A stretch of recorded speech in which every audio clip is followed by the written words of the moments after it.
Bum bum bum bum bum bum bum bum bum bum bum bum. The Peter Dislike Show. Bum bum bum bum bum bum bum. All right, I'm gonna have to seriously consider career opportunities in Taiwan. I am really sick of American individualistic kind of attitudes. I mean, granted, yes, we all have to take care of ourselves, but there comes a point where we are so out of tune with what's going on around us that it's not working to our benefit anymore. So I am in Houston, Texas. I was staying at a hostel when I got into a serious altercation. And so I stormed out. I was actually going to fly home early, but after calling a friend back home, he thought it would be better if I uh, had a short break to myself. And so I looked for a nearby motel, and here I am. And that way I won't have to change my flight, because changing the flight's going to cost some money anyway. But what had happened was that I had come to Houston to visit a girl that I had met online. I met her while she was on business in Phoenix. And I don't know why the apps follow you from town to town. I wish you could just adjust it yourself, right? Not everybody wants to just. But it was good. It was good. I made a new connection that I would have missed out on. It turns out she didn't realize that the app followed her either. And so it was good. But after coming home from seeing her last night, I was heartbroken, and I kind of wanted to have some space to myself. And yes, I know I'm sharing a room with some people, but this guy was barking over stupid stuff. I had put my favorite coat on his favorite chair, and he couldn't even move it or just calmly tell me. He had to bark it out loud that, oh my God, somebody's using his chair.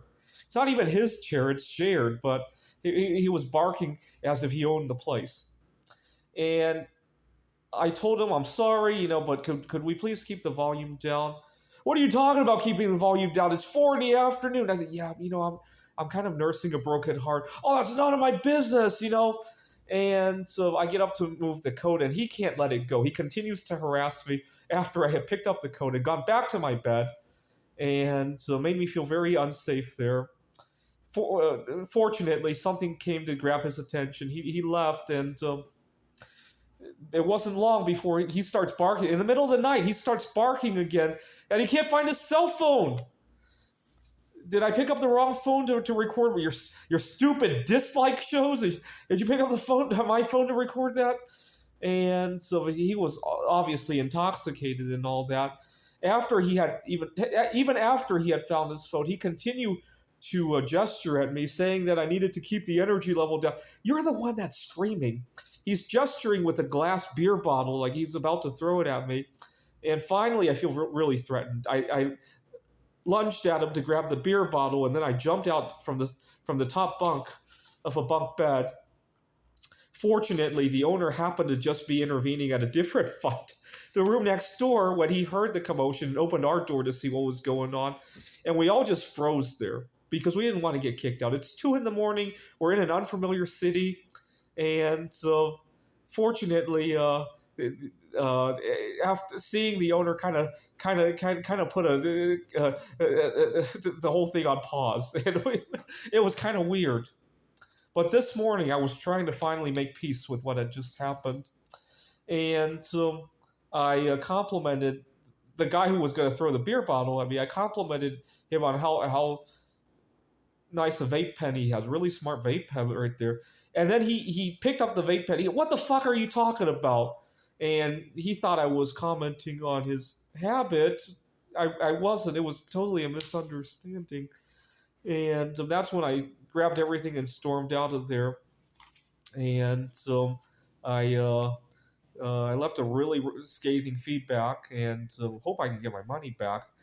Uh, but I then I went to the park, as you guys saw earlier, to kind of relax myself, and I called a friend, actually the landlord of the place I'm living. We're close friends. He and I met through a mutual friend, and he suggested that I actually stay the rest of the days in Houston because He knows me a little bit more than I know myself. He was actually concerned that I was going to get myself too worked up to get on that flight because he knows that I was already having a lot of anxiety with flying. The other day with the kicking the seat thing and all that, and he didn't want me to have another situation like that. And he thought that after spending all this time and money coming here, I should maybe sightsee a little bit. So that's good. I'm glad I called him before I made any rash decisions off of that.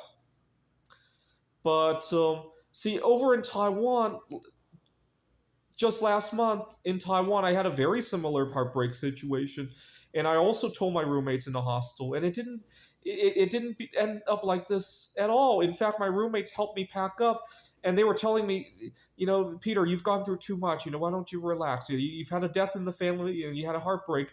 And they helped me. They really helped me pack up. I had all sorts of gear all over the place, as you guys remember. And that's why I felt comfortable sharing that. But here in the U.S., we're just so hyper individualistic. We can't think outside. We can't see the forest amongst the trees, right? And I'm just really, I'm even more heartbroken about this than about the girl. It's too bad I didn't meet somebody like her over in Phoenix. I mean, we didn't have that instant chemistry, but I'm sure with enough time we'll get there. Of course, it's going to look crazy of me to come back to Houston. I don't have any other business being here, right? I kind of told her, I'm coming here for vacation. I need a vacation anyway. Why might as well be Houston. We can spend some time together. That's the way I kind of sold it to her this time around. But if she had lived in Phoenix, this could have been something, right? But part of me says that if I can meet somebody like her one time, I could probably do it again, right? I at the park, I recorded a couple of I took a few photos of myself pointing left and going swipe left, and it's actually kind of I keep forgetting I actually have to point right in order for the photo to point left, and so people are probably going to think that I meant to say swipe right, and the photo came out as swipe left, right? But I'm gonna do that again. I'm gonna ask people to swipe left because I got so many I hope that meme doesn't take off because if everybody does it, it will just be a stupid joke from then on in, right? This is the Peter Swipe Left Show. Bum bum bum bum bum bum bum bum bum bum bum bum. The Peter Swipe Left Show. Bum bum bum bum bum bum bum.